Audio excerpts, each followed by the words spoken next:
You are listening to the Daily Gospel Reflections with Sister Cloth.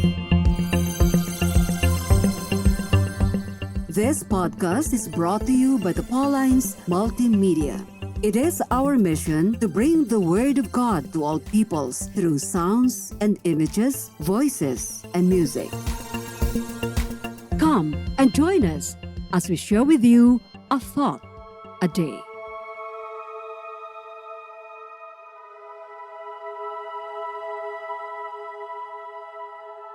A reading from the Holy Gospel according to St. John, chapter 15, verses 18 to 21. Jesus said to his disciples, "If the world hates you, be aware that it hated me before it hated you. If you belong to the world would love you as its own, because you do not belong to the world. But I have chosen you out of the world, therefore the world hates you. Remember the word that I said to you? Servants are not greater than their master. If they persecute me, they will persecute you. If they kept my word, they will keep yours also. But they will do all these things to you on account of my name, because they do not know him who sent me." Welcome back and happy Saturday. It is true, believing in Jesus and following his teachings is a paradox. It is like espousing love and peace with hatred and discord. We expect Christians to live with it. But how can we experience peace and joy when some people around us don't seem to agree with our way of life as Christians? They ignore us, laugh at us, insult us, pick on us, and attack our reputation. Jesus encouraged us to love everyone without distinction, loving even the unlovable, including our enemies. Oh, goodness gracious, it is heartbreaking.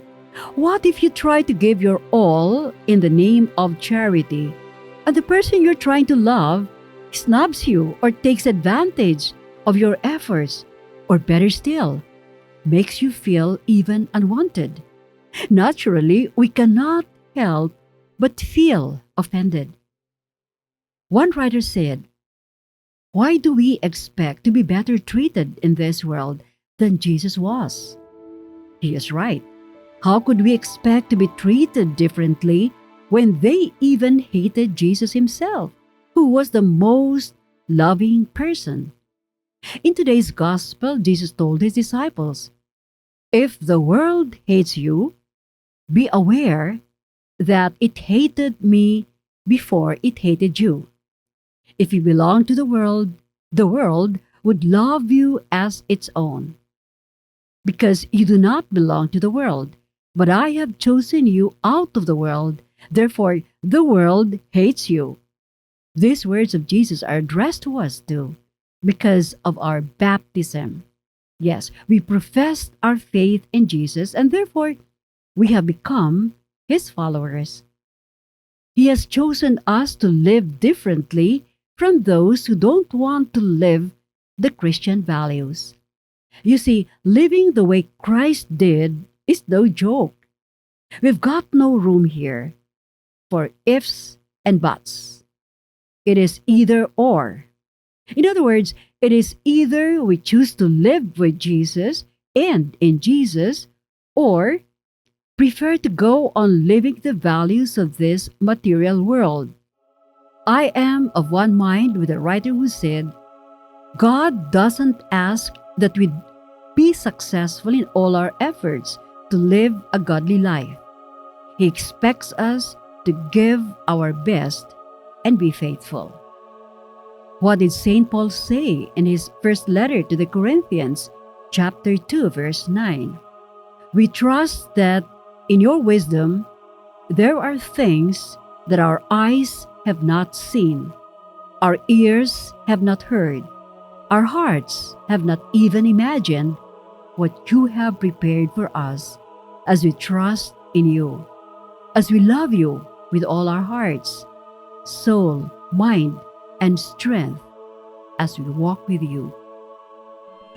Be with us again tomorrow as we share with you a thought a day. Meanwhile, you can follow us and listen to other Apple and Google podcasts on Spotify, produced by Paulines Multimedia. Have a good day.